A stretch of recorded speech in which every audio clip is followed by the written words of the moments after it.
ओम श्री परमात्मने नमः। प्रस्तुत है केनोपनिषद का द्वितीय खंड। यदि मन्यसे सुवेदेति दभ्रमेवापि नूनं त्वं वेत्थ ब्रह्मणो रूपं यदस्य देवेष्वथनु मीमांस्यमेव ते मन्ये विदितम्। इस मंत्र में गुरु अपने शिष्य को सुनकर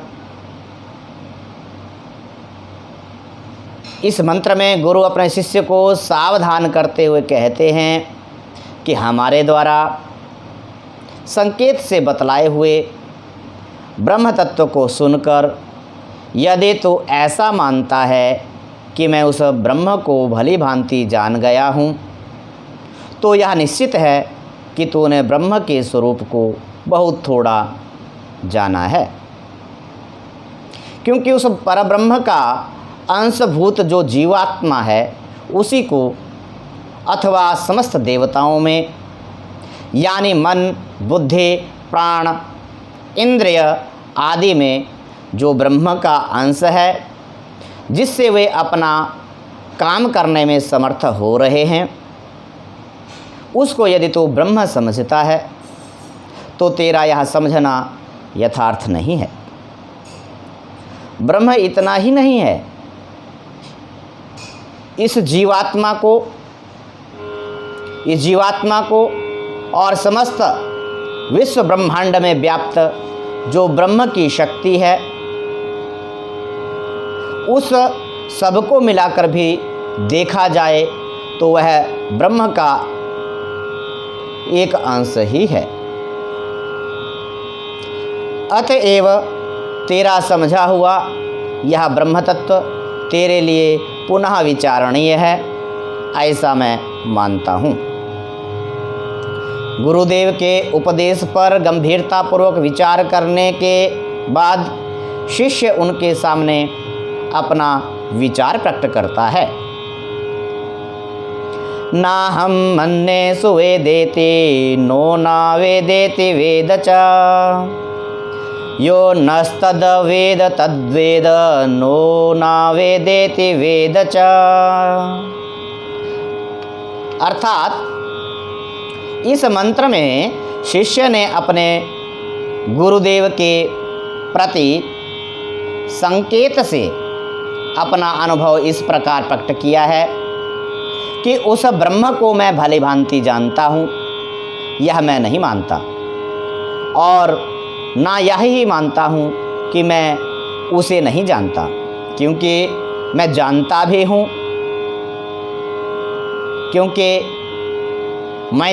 भी हूँ, तथापि मेरा यह जानना वैसा नहीं है जैसा कि किसी ज्ञाता का किसी ज्ञेय वस्तु को जानना है। यह उससे सर्वथा विलक्षण और अलौकिक है। इसलिए मैं जो यह कह रहा हूँ कि मैं उसे नहीं जानता, ऐसा भी नहीं और जानता हूँ, ऐसा भी नहीं कि मैं उसे नहीं जानता, ऐसा भी नहीं है, और जानता हूँ, ऐसा भी नहीं है, तो भी मैं उसे जानता हूँ। मेरे इस कथन के रहस्य को हम शिष्यों में से वही ठीक समझ सकता है जो उस ब्रह्म को जानता है। अब श्रुति स्वयं उपर्युक्त गुरु शिष्य संवाद का निष्कर्ष कहती है। यस्या मतं तस्य मतं मतं यस्य न वेदसः अविज्ञातं विजानतां विज्ञातमन विजानताम्। अर्थात जो महापुरुष परब्रह्म परमेश्वर का साक्षात्कार कर लेते हैं उनमें किंचित मात्र भी ऐसा अभिमान नहीं रह जाता कि हमने परमेश्वर को जान लिया है। वे परमात्मा के अनंत असीम महिमा महार्णव में निमग्न हुए यही समझते हैं कि परमात्मा स्वयं ही अपने को जानते हैं। दूसरा कोई भी ऐसा नहीं है जो उनका पार पा सके। भला असीम की सीमा ससीम कैसे पा सकता है। इसलिए जो यह जानता है कि मैंने ब्रह्म को जान लिया है, मैं ज्ञानी हूँ, परमेश्वर मेरे ज्ञेय हैं, वह वस्तुतः सर्वथा ब्रह्म में है। क्योंकि ब्रह्म इस प्रकार ज्ञान का विषय नहीं है। जितने भी ज्ञान के साधन हैं उनमें से एक भी ऐसा नहीं जो ब्रह्म तक पहुंच सके।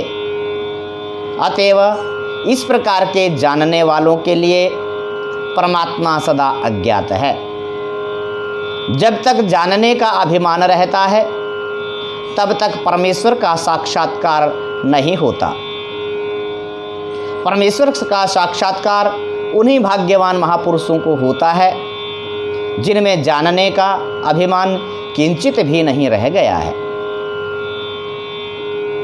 प्रतिबोध विदितं मतमृतत्वं हि विन्दते आत्मना विन्दते वीर्यं विद्यया विन्दते मृतम्। उपर्युक्त वर्णन में परमात्मा के जिस स्वरूप का लक्ष्य कराया गया था उसको भले भांति समझ लेना ही वास्तविक ज्ञान है और इसी ज्ञान से परमात्मा की प्राप्ति होती है।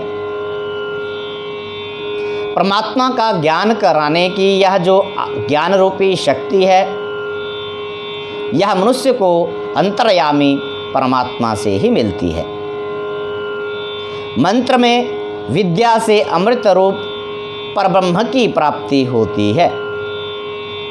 यह इसलिए कहा गया है कि जिससे मनुष्य में परब्रह्म पुरुषोत्तम के यथार्थ स्वरूप को जानने के लिए रुचि और उत्साह की वृद्धि हो। अब उस ब्रह्म तत्व को इसी जन्म में जान लेना अत्यंत आवश्यक है। यह बतलाकर इस प्रकरण का उपसंहार किया जा रहा है। इह चेदवेदिथ इह चेदवेदिदथ सत्यमस्ति न चेदिहा वेदेन महते विनष्टिः भूतेषु भूतेषु विचित्य धीरः प्रेत्यास्मा लोकाद् मृता भवन्ति। अर्थात मानव जन्म अत्यंत दुर्लभ है। इसे पाकर जो मनुष्य परमात्मा की प्राप्ति के साधन में तत्परता के साथ नहीं लग जाता वह बहुत बड़ी भूल करता है। अतएव श्रुति कहती है कि जब तक यह दुर्लभ मानव शरीर विद्यमान है भगवत कृपा से प्राप्त साधन सामग्री उपलब्ध है तभी तक शीघ्र से शीघ्र परमात्मा को जान लिया जाए तो सब प्रकार से कुशल है। मानव जन्म की परम सार्थकता है। इसलिए परब्रह्म को जानने का पूर्ण प्रयास करना चाहिए। इसी मानव जीवन में इस परब्रह्म परमात्मा को जानने का प्रयास हम कर सकते हैं। यदि यह अवसर हाथ से निकल गया तो फिर महान विनाश हो जाएगा। बार बार मृत्यु रूप संसार के प्रवाह में बहना पड़ेगा। फिर रो रो करके पश्चाताप करने के अतिरिक्त अन्य कुछ भी नहीं रह जाएगा। संसार के त्रिविध तापों और विविध सूलों से बचने का यही एक परम साधन है कि जीव मानव जन्म में दक्षता के साथ साधन पारायण हो करके अपने जीवन को सदा के लिए सार्थक कर ले।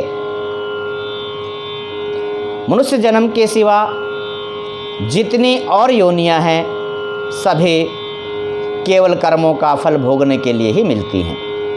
उनमें जीव परमात्मा को प्राप्त करने का कोई साधन नहीं कर सकता। बुद्धिमान पुरुष इस बात को समझ लेते हैं और इसी से वे प्रत्येक जाति के प्रत्येक प्राणी में परमात्मा का साक्षात्कार करते हुए सदा के लिए जन्म मृत्यु के चक्कर से छूटकर अमर हो जाते हैं। तो मित्रों, केनोपनिषद के इस द्वितीय खंड में इस मनुष्य जन्म में ही परमपिता परमात्मा को पाने के लिए पूर्ण प्रयास करना चाहिए,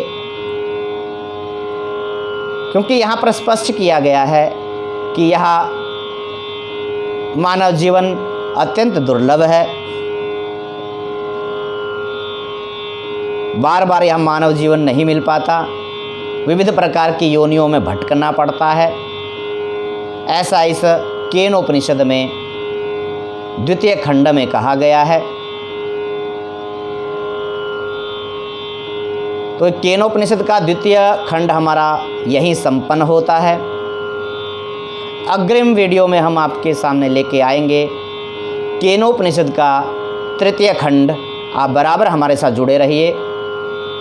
यदि आपको हमारा यह चैनल अच्छा लग रहा है तो आपसे निवेदन ज़रूर रहेगा कि इस आध्यात्मिक विद्या को दूसरों तक पहुंचाने के लिए इस वीडियो को शेयर ज़रूर करें, वीडियो को सब्सक्राइब ज़रूर करें, ताकि हमारा हर वीडियो सुलभता से आप तक पहुंच पाए। और साथ ही सब्सक्राइब करने के बाद जो बेल आइकन है उसको भी ज़रूर दबाएं। इससे हमारा जो भी वीडियो अपडेट लोड किया जाता है वो तुरंत आप तक पहुंच जाता है। तो प्रतीक्षा करें केनोपनिषद के तृतीय खंड की। ओम श्री परमात्मने नमः।